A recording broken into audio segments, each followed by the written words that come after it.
Welcome to Monk's Temple. Before we begin this journey together, I invite you to simply notice where you are right now. Feel the surface beneath you, supporting your body. Notice the temperature of the air against your skin. Listen to the sounds around you, whether close or distant. There's nothing you need to change, nothing you need to fix. Just notice. Just be present with what's already here. This simple capacity to notice, to be aware of your experience without immediately reacting, is the foundation of everything we're going to explore. It's not something you need to develop.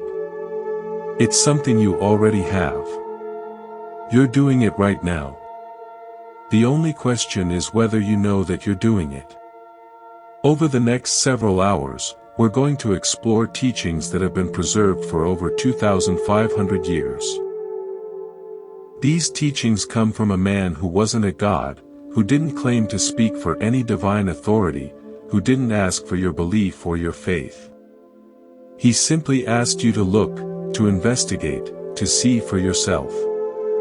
His name was Siddhartha Gautama, and after his profound awakening, he became known as the Buddha, which means the awakened one. The tradition that preserved his teachings most accurately is called Theravada Buddhism, the teaching of the elders. It's based on the Pali Canon, the oldest complete record of what the Buddha actually taught. What's remarkable about these teachings is how psychologically sophisticated they are. The Buddha was a profound investigator of the human mind, a scientist of consciousness who mapped human suffering and freedom with a precision that modern psychology is only beginning to approach. There's a story I want to share with you, about a man named Thomas who came to see me several years ago. Thomas was 57, a successful architect who had designed buildings across 3 continents. He had a wife he loved, children who were doing well, a reputation that most professionals only dream of. By any conventional measure, Thomas had arrived. He had achieved what our culture tells us we should achieve. And Thomas was miserable. Not in obvious ways. He wasn't clinically depressed. He was miserable in the way that millions of successful people are miserable. He had climbed to the top of the mountain, and when he looked around, the view wasn't what he'd expected. The air was thin. The summit was lonely. There was nowhere left to climb. "I don't understand it," he told me. "I did everything right. I worked hard. I played by the rules. I built something meaningful. And now that I'm here, I feel emptier than when I started. What's wrong with me?" Nothing was wrong with Thomas. Nothing at all. Thomas was having a direct encounter with a truth that the Buddha articulated over 2 millennia ago, a truth that our culture hides from us. Achieving what you want does not lead to lasting satisfaction. Acquiring what you desire does not lead to lasting peace. Becoming who you want to become does not lead to lasting happiness. The Buddha called this truth dukkha. It's often translated as suffering, but that translation is too narrow. Dukkha is the background hum of dissatisfaction that continues even when things are going well. It's the way every pleasure fades, every achievement loses its luster, every moment of happiness gives way to something else. Even the best moments are tinged with unsatisfactoriness, this sense that something is always slightly off. Think about the last time you really wanted something. Remember the wanting. Now remember what happened when you got it. The brief satisfaction, then the slow fade. The way that thing became ordinary, became background, became just another part of life you now take for granted. This is dukkha. The mind has a built-in mechanism for turning any experience into a new baseline from which it starts reaching again.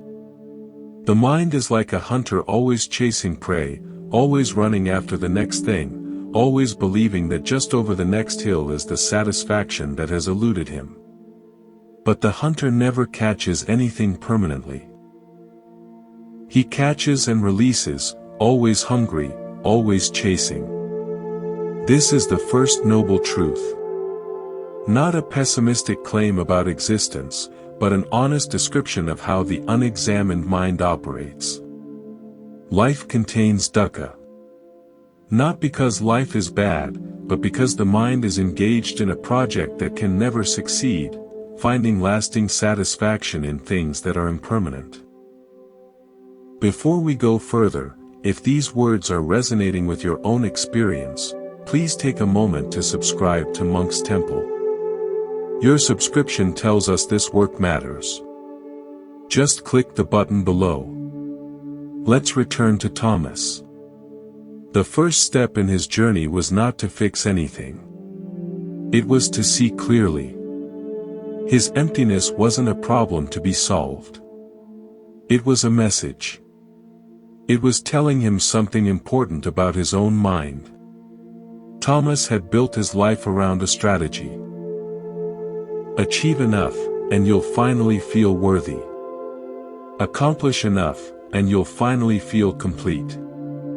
This strategy had produced magnificent buildings, a thriving career, a comfortable life. And it had also produced the emptiness he now felt. The strategy failed because it was based on a misunderstanding. Thomas believed satisfaction was something you achieve, something waiting at the end of the path. But the Buddha's teaching suggests something different. Satisfaction isn't something you achieve. It's something you uncover. It's not at the end of the path. It's available at every step, if only you know how to look. This is the great reversal.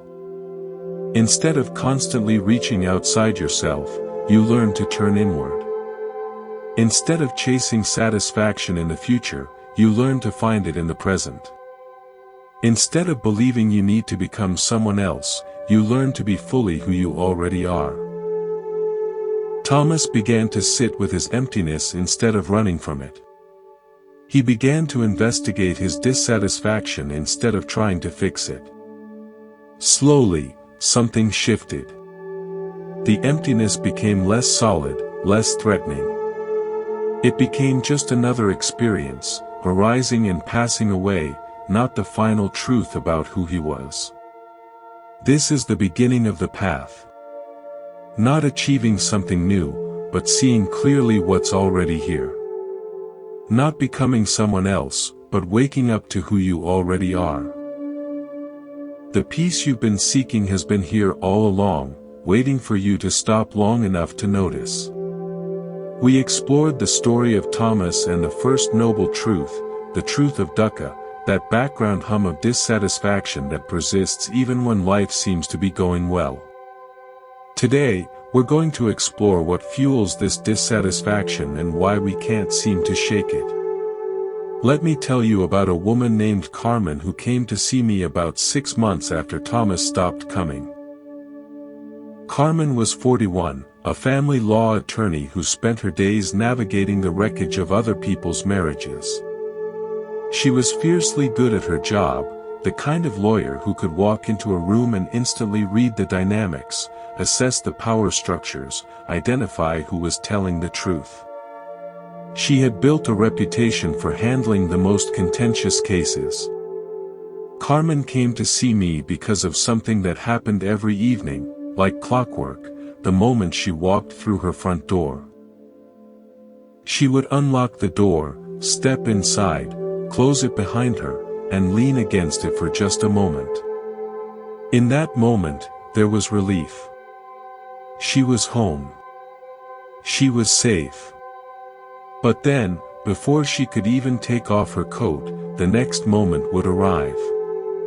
The moment of reaching for her phone. The moment of checking emails. The moment of thinking about tomorrow's cases. The relief would evaporate, and she would be right back in it. "I don't know how to stop," she told me. I tell myself I'm going to come home and just be present. But I can't. My mind won't let me.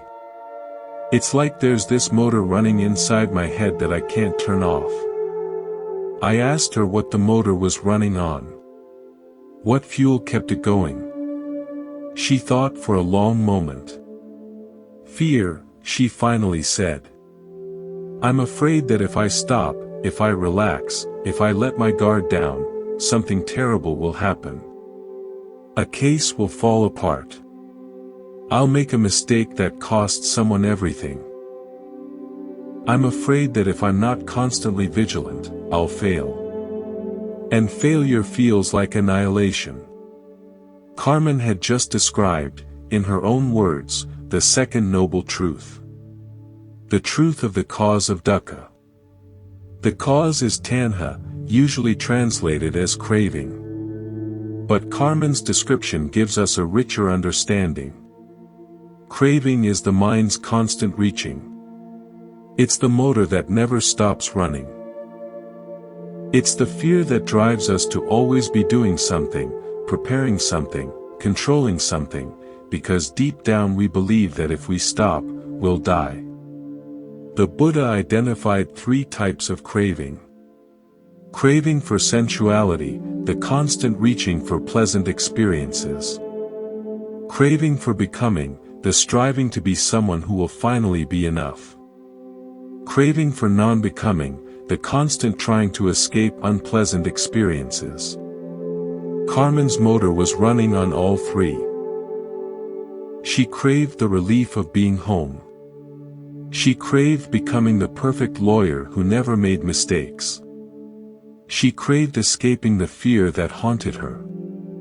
But here's what the Buddha saw that Carmen hadn't yet seen. The motor doesn't actually protect her. It doesn't keep her safe. It just keeps her running.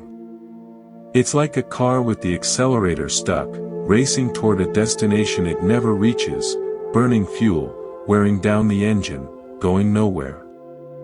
Think about it this way. Imagine you're in a rowboat trying to cross a lake.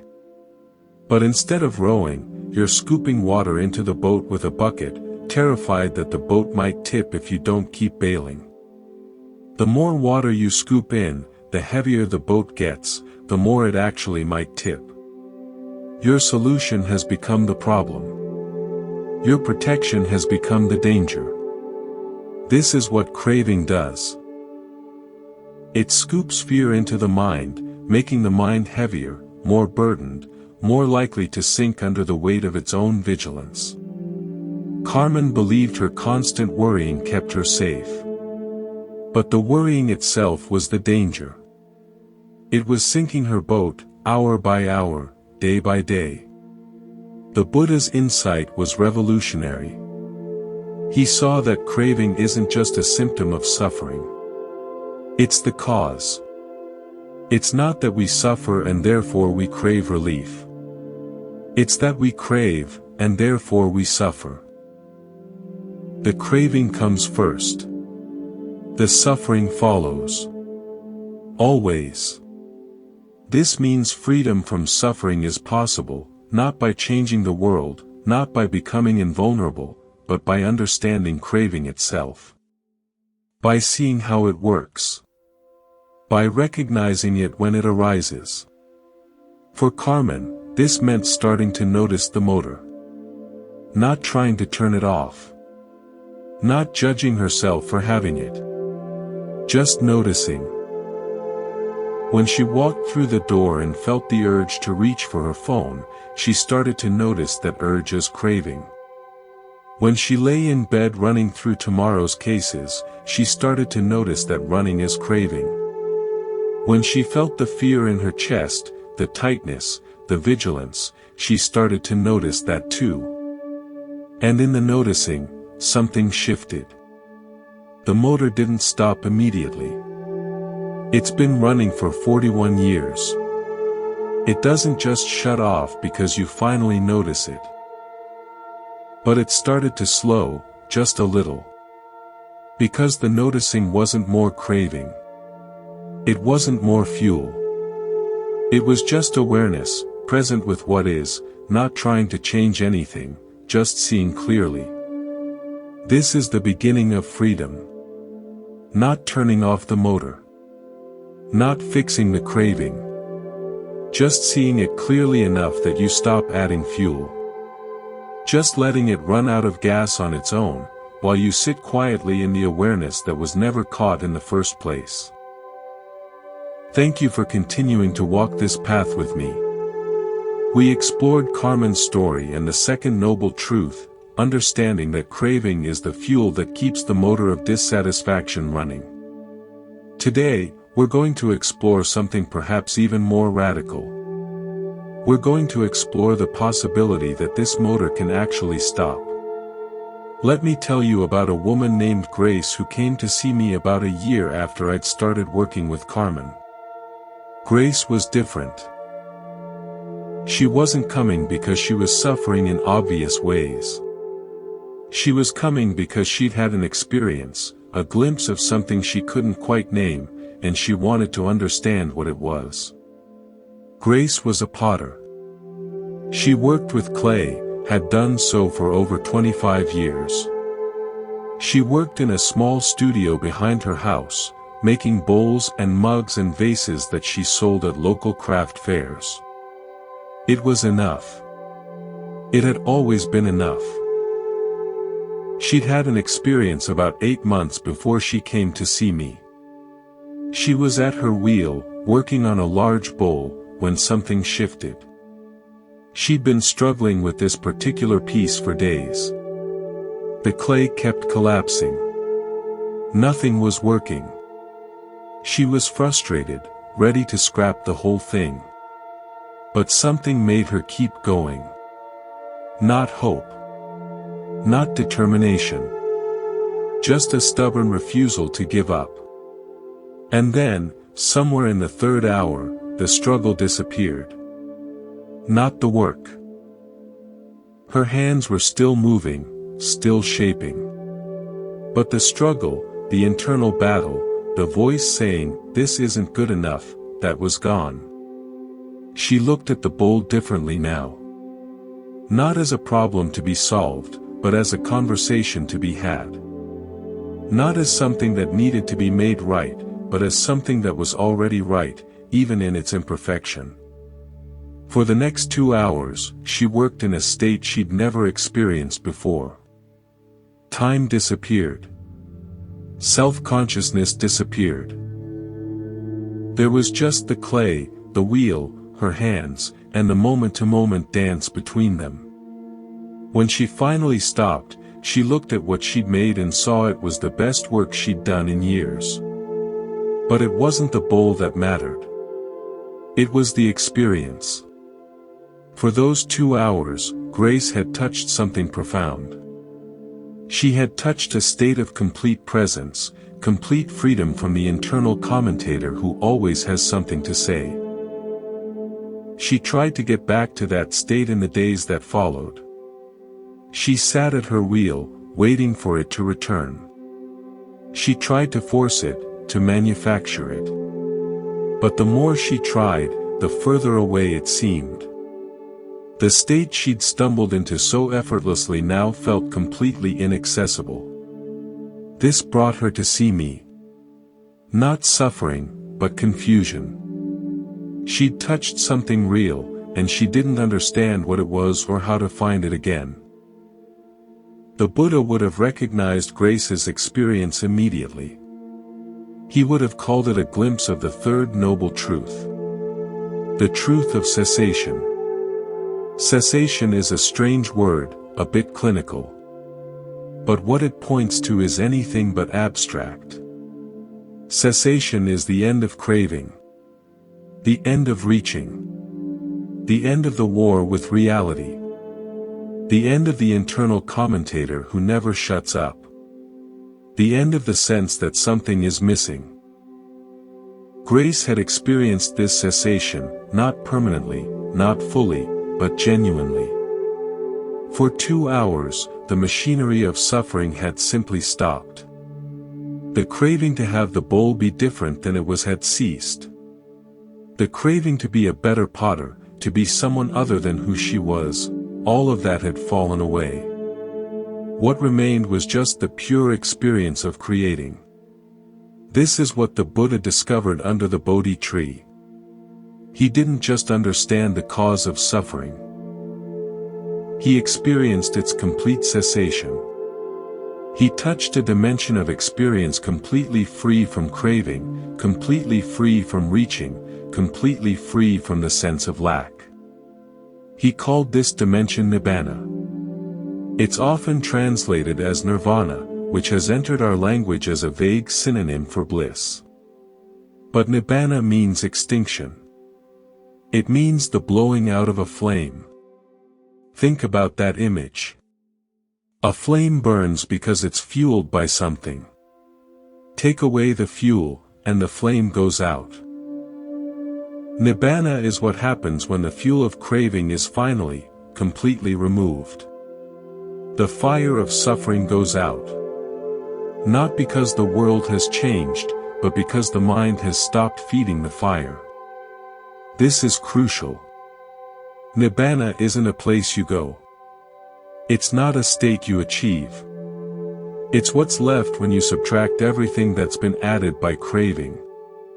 It's the mind's natural state when it's no longer reaching, no longer grasping, no longer at war with reality.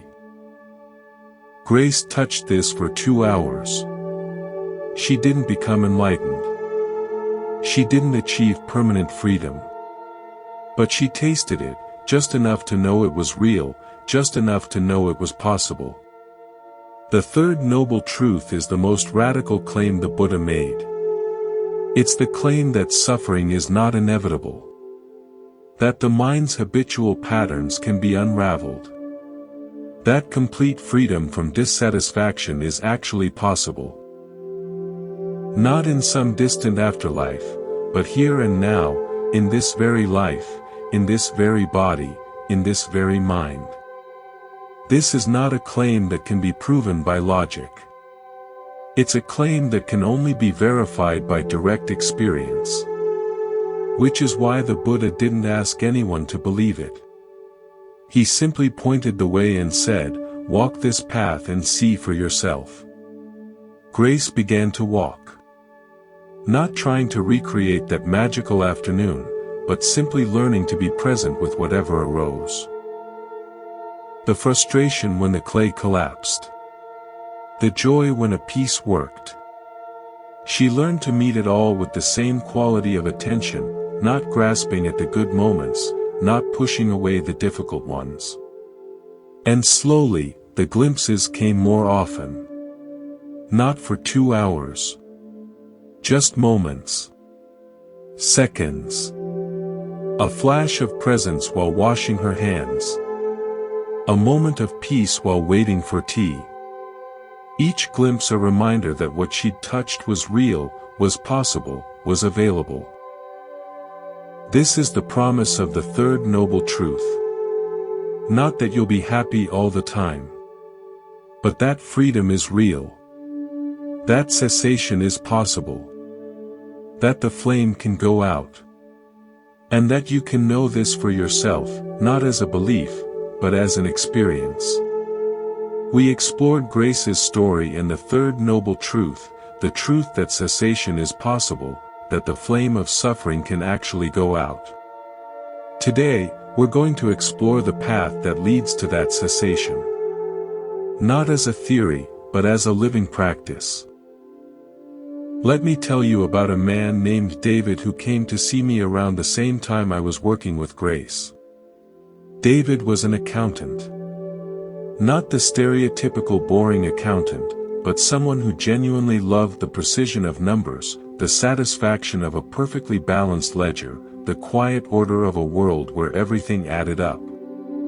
David came to see me because his wife had threatened to leave him. Not because he was a bad husband.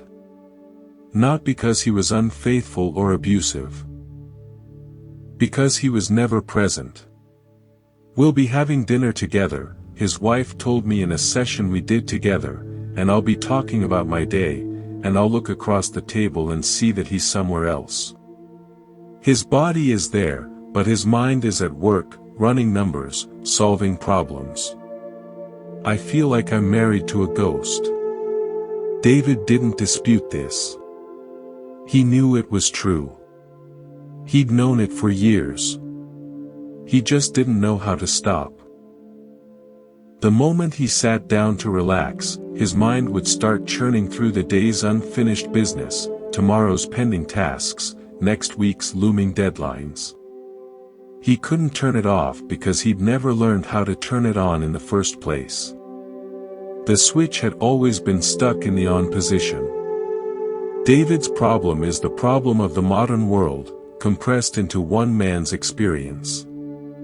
We live in an age of constant stimulation, constant demand for our attention. Our devices ping and buzz. Our emails pile up. Our news cycles churn.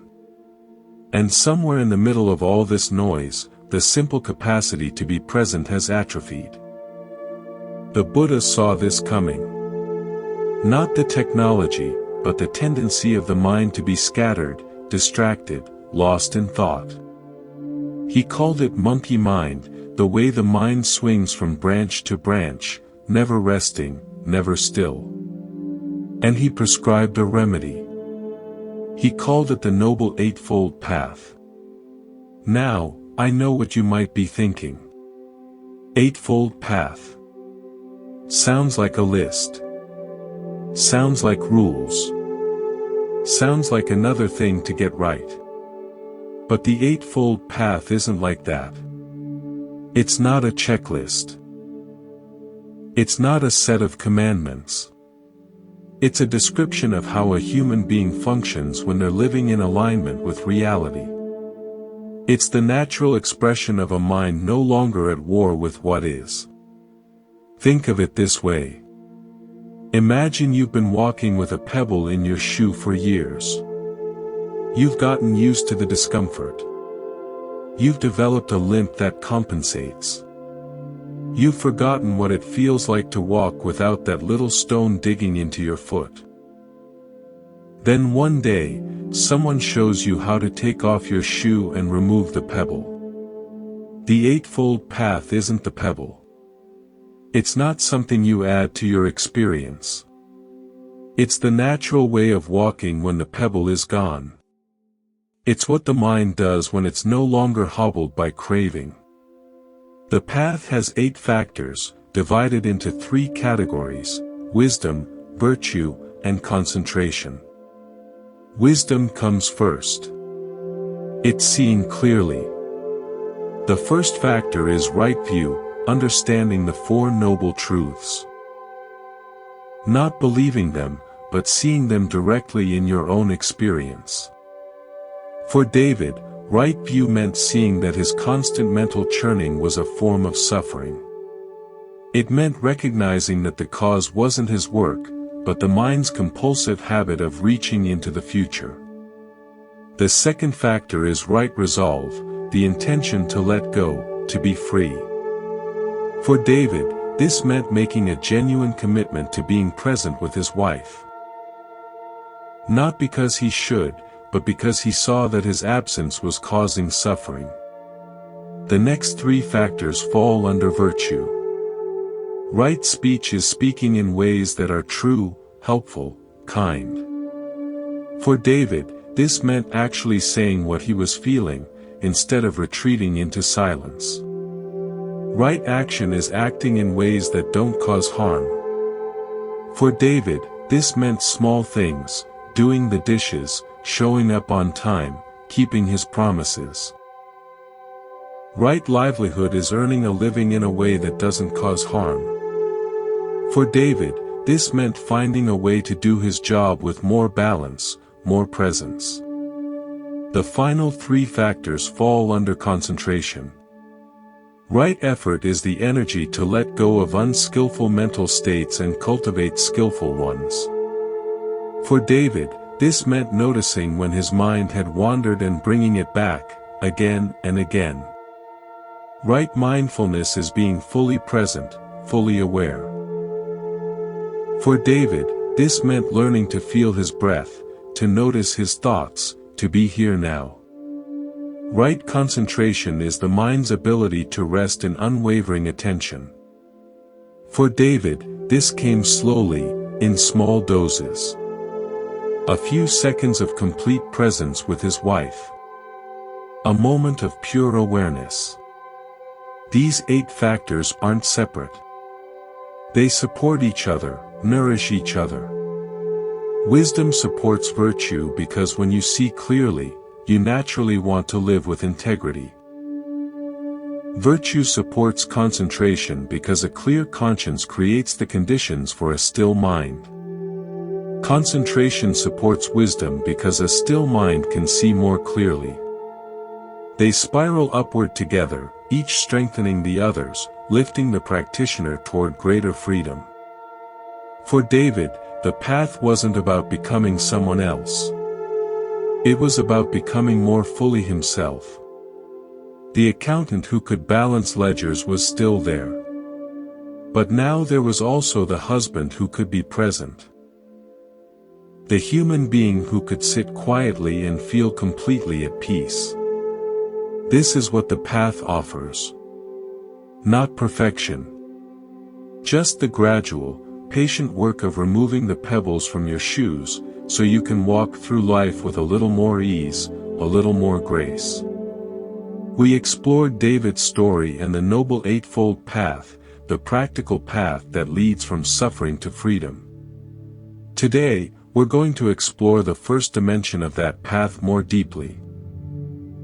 We're going to explore wisdom, the capacity to see clearly, and what it actually means to develop this capacity in daily life. Let me tell you about a woman named Nora who came to see me about 6 months after David started coming. Nora was 38, a high school English teacher who had spent 15 years in the classroom. She loved her students, loved literature, loved the moments when a teenager's eyes would light up with understanding. But she was burning out. Not from overwork, though there was plenty of that. She was burning out from something more subtle, more insidious. Nora had always been a pleaser. From the time she was a child, she'd learned that keeping everyone happy kept her safe. Keep mom happy, and she wouldn't drink so much. Keep dad happy, and he wouldn't disappear into his workshop for days. Keep teachers happy, and they'd give good grades. Keep friends happy, and they'd stay friends. This pattern had followed her into adulthood. She pleased her department chair by taking on extra committees. She pleased her colleagues by covering their classes when they were sick. She pleased her students by staying after school to tutor, by writing endless recommendation letters, by being available whenever anyone needed her. She pleased her partner by never asking for what she needed, by always being flexible, by never making waves. And she was exhausted. Deeply, fundamentally exhausted in a way that a good night's sleep couldn't fix. I don't know how to stop, she told me. Someone asks me for something, and before I can even think, I'm saying yes. It's like a reflex. And then I'm stuck with all these commitments, all these obligations, and I resent everyone who asked, even though it's my fault for saying yes. I'm drowning in obligations I created, and I don't know how to say no. I asked her what happened in the moment someone asked her for something. What was the internal experience? She thought about it. There's this flash of fear. This thought that if I say no, they'll be disappointed. They'll be angry. They'll stop liking me. They'll think I'm selfish. And then I'm saying yes before I've even decided, like my mouth is moving on its own. And what's underneath that fear? I asked. She was quiet for a long time. That I'm not enough. That if I'm not constantly giving, constantly helping, constantly available, people will see the real me and realize I'm not worth their time. That the only reason anyone loves me is because of what I do for them. This is where wisdom begins. Not with answers, but with questions. Not with solutions, but with seeing. Nora had spent her entire life running on a program she'd installed in childhood, a program designed to keep her safe by keeping everyone happy. And like all programs, it ran automatically, beneath consciousness, driving her behavior without her awareness. The Buddha called this ignorance. Not stupidity, but ignorance in the literal sense, not seeing. Not seeing the patterns that drive us. Not seeing the fear that underlies our choices. Not seeing that the program we're running was designed for a situation that no longer exists. Nora's program was designed by a little girl trying to survive a chaotic household. That little girl needed to please. She needed to keep everyone happy. It was a matter of survival. But Nora was 38 years old. She wasn't that little girl anymore. Her survival didn't depend on keeping everyone happy. But her mind was still running the old program, still reacting as if every request carried the weight of survival. Wisdom is seeing this. Not as a concept, but directly, in the moment. It's noticing the flash of fear when someone asks for something. It's recognizing the old program kicking in. It's remembering that you're not that little girl anymore, that you have choices, that you can respond differently. The Buddha called this right view. Not believing the right things, but seeing clearly. Seeing that suffering has causes. Seeing that those causes are in the mind, not in the world. Seeing that the program can be rewritten, not by force, but by awareness. For Nora, this meant starting to notice the reflex. Not trying to change it. Just noticing. When someone asked for something, she'd pay attention. She'd feel the flash of fear. She'd notice the urge to say yes. She'd watch her mouth starting to form the word. And in that moment of noticing, something shifted. The gap between stimulus and response widened just a little. Long enough to breathe. Long enough to remember she had a choice. Sometimes she still said yes. Old habits die hard. But sometimes she said no. And the world didn't end. People didn't stop liking her. The fear that had driven her for 30 years was revealed as a ghost, a memory, a program running on hardware that no longer needed it. This is wisdom in action. Not philosophy. Not belief. Just seeing clearly enough to make a different choice. Just waking up from the trance of the old program. Just remembering, moment by moment, that you're free. We explored Nora's story and the wisdom dimension of the path, the capacity to see clearly the patterns that drive us. Today, we're going to explore the second dimension, virtue. Not as a set of moral rules, but as a foundation for freedom. Let me tell you about a man named Andre who came to see me about 3 months after Nora started coming. Andre was 45, a contractor who ran his own construction business. He'd built it from nothing, starting as a laborer at 19, learning the trade, saving money, eventually striking out on his own. Now he had 12 employees, a reputation for quality work, and more projects than he could handle. Andre came to see me because he was having trouble sleeping. He'd lie awake at night, staring at the ceiling, his mind racing with all the ways things could go wrong. A job could go over budget. A client could be unhappy. An employee could get hurt. He'd run through scenarios, calculate contingencies, plan for disasters that never came. "I'm worried all the time," he told me. "Even when things are going well, I'm waiting for the other shoe to drop. I can't enjoy anything because I'm too busy preparing for everything to fall apart." I asked him about his business practices. Did he cut corners? Did he use materials that were just good enough? Did he promise more than he could deliver? He looked almost offended. "Never. My reputation is all I have. I use the best materials. I pay my people fairly.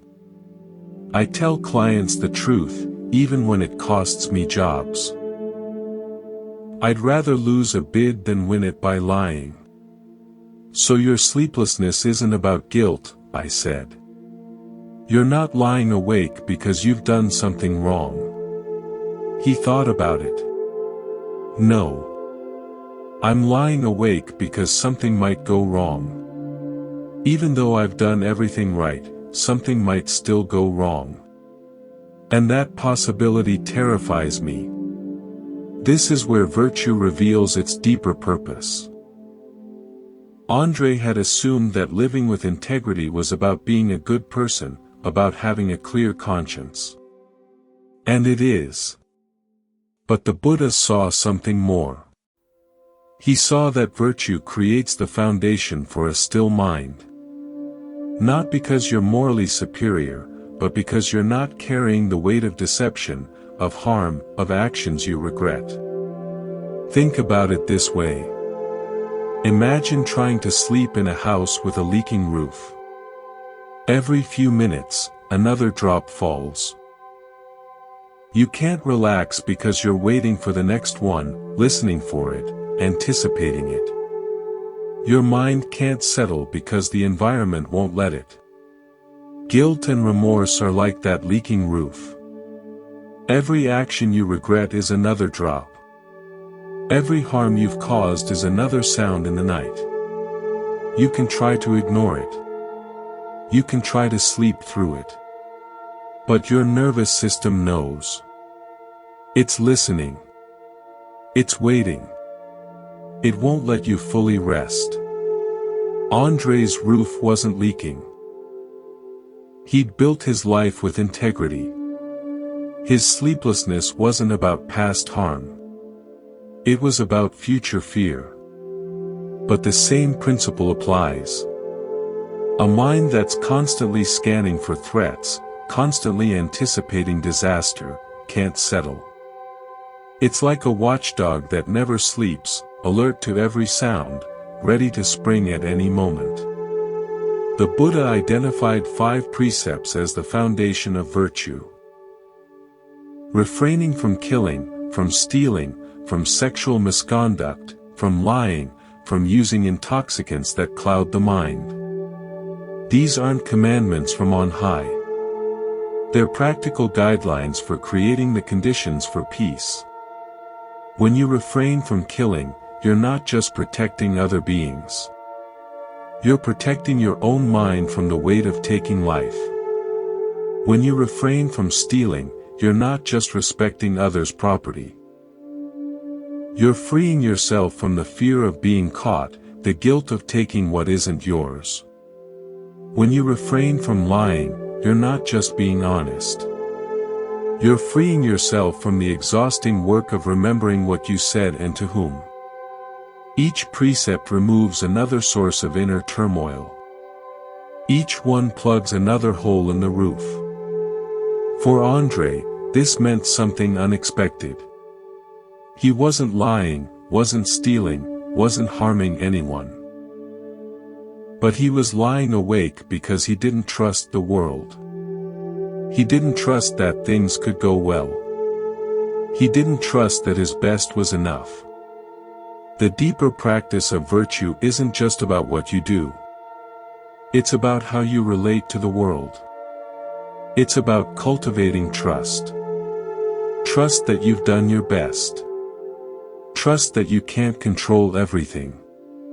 Trust that you'll be okay even when things go wrong. This trust isn't blind faith. It's built on the solid foundation of actions you don't regret. When you know, deep in your bones, that you've lived with integrity, you can begin to let go of the need to control everything.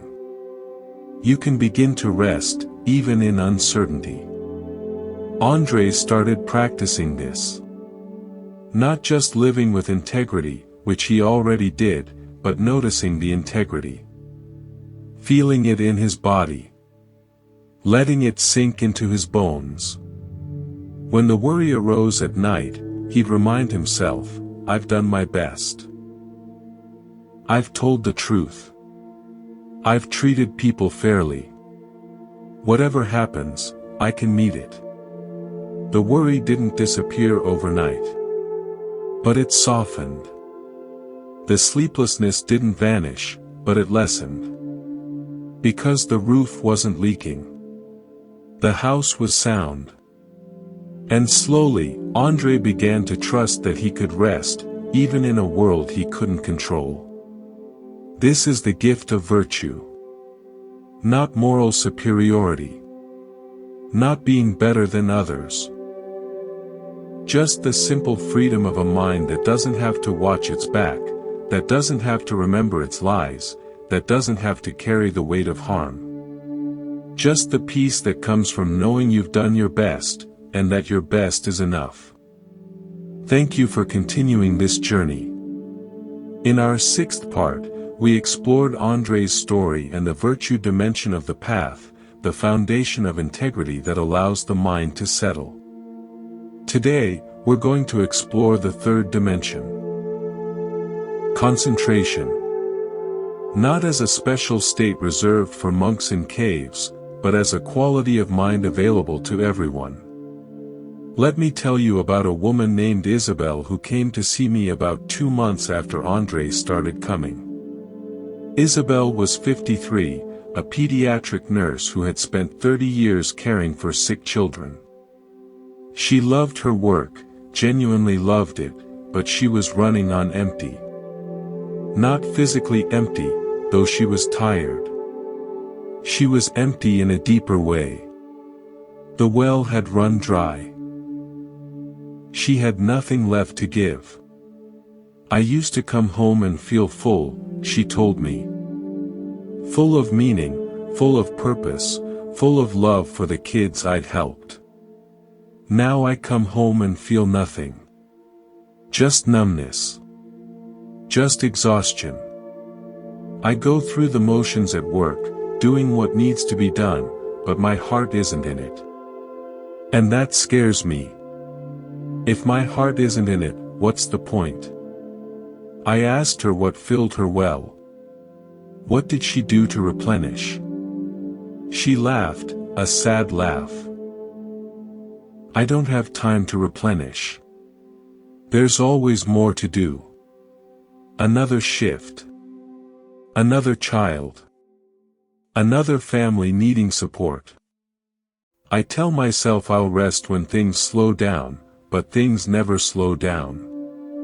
And when was the last time things slowed down? She thought about it. I don't remember. Years, maybe. Decades. This is the problem of modern life, compressed into one woman's experience. We run and run and run, believing that rest will come later, that will replenish when things slow down. But things never slow down. There's always more. And eventually the well runs dry. The Buddha called this the problem of the uncollected mind. The mind that's constantly scattered, constantly giving its energy away, constantly responding to demands, never gathering itself, never coming home to itself. It's like a water source with 100 pipes drawing from it, all running at full force, nothing going back in. Eventually, the source runs dry. The solution is concentration. The mind's ability to gather itself, to collect its scattered energies, to come home to a single point of focus. Not as an escape from the world, but as a way of replenishing so you can engage more fully. Think about it this way. Imagine a magnifying glass on a sunny day. The sunlight is everywhere, diffuse, weak, unable to do much of anything. But when you focus that light through the lens, concentrating it on a single point, it becomes powerful enough to start a fire. The mind is like that. Scattered, it's weak, easily overwhelmed, easily exhausted. Concentrated, it becomes powerful, capable of insight, capable of transformation. The Buddha taught many methods for developing concentration. Mindfulness of breathing is the most accessible. Simply feeling the breath moving in and out of the body. Not controlling it.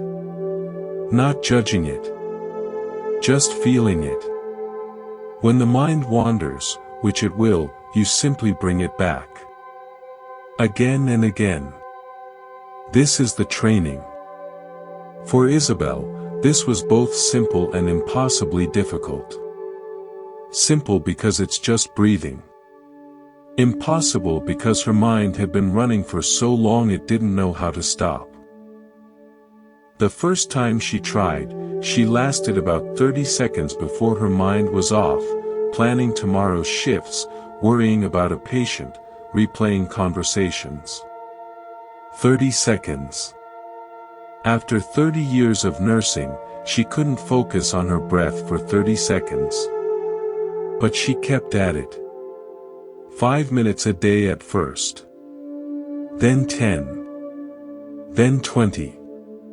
She learned to notice when her mind wandered, to bring it back without judgment, to start over as many times as necessary. And slowly, imperceptibly, something shifted. The well started to fill again. Not because she had more time. She didn't. Not because her work got easier. It didn't.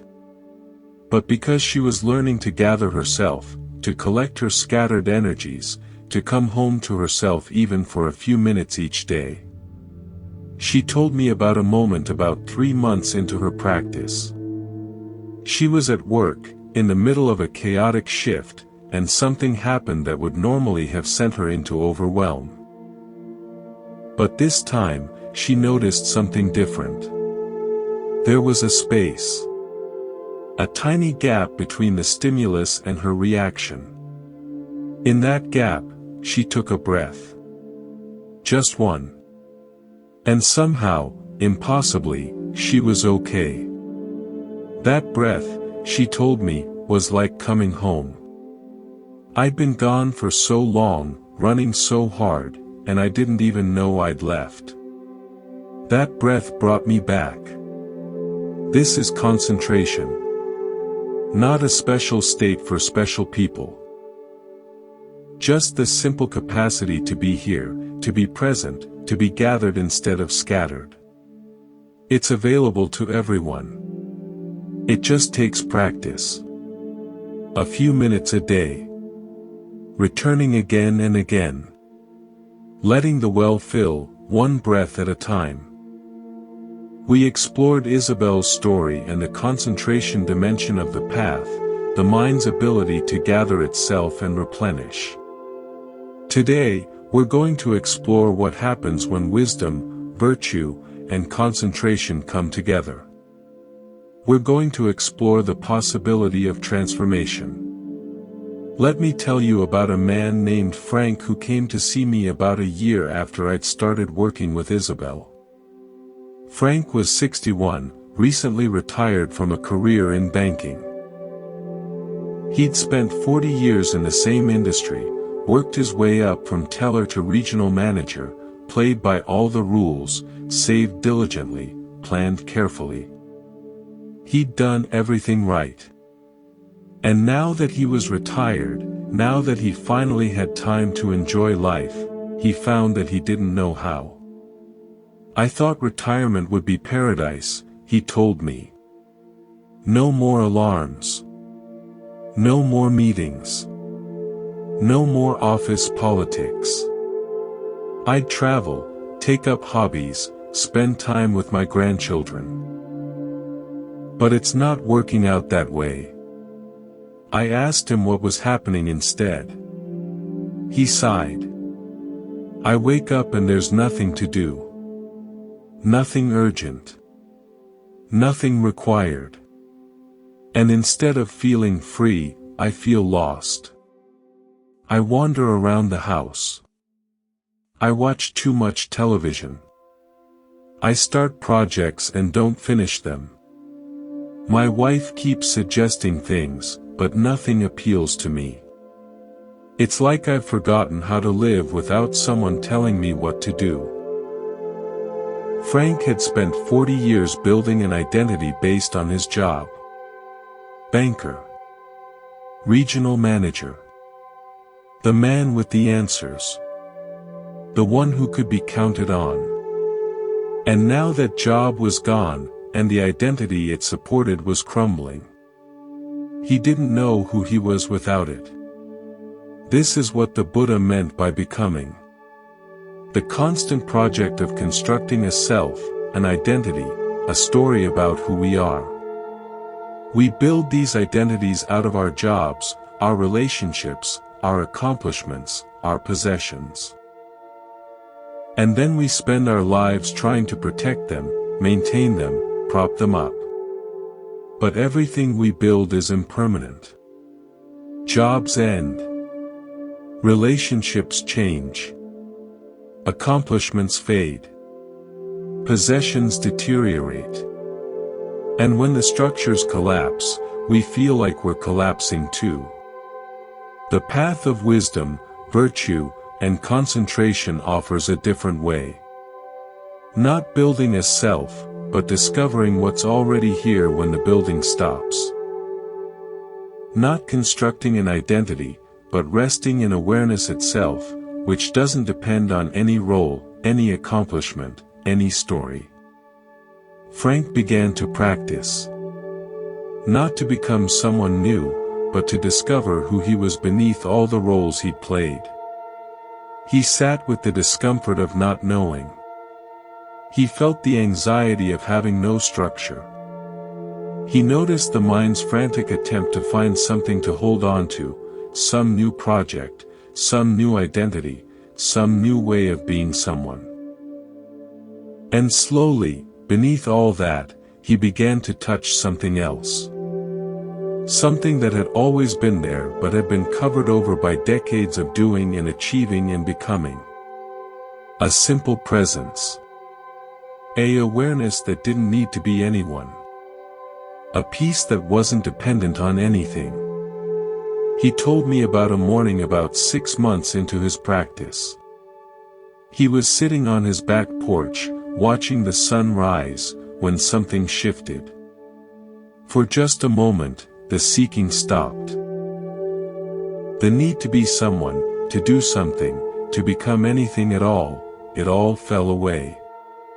There was just the sunrise. Just the warmth. Just the simple miracle of being alive. It wasn't dramatic, he said. No fireworks. No visions. Just a moment of complete peace. And in that moment, I understood something I'd never understood before. I don't have to become anything. I already am. I always have been. I just forgot. This is what the path points toward. Not becoming someone better, but waking up to who you already are. Not achieving something new, but uncovering what's always been here. The peace you've been seeking isn't in the future. It's now, hidden in plain sight, obscured only by the mind's constant reaching. The Buddha called this awakening.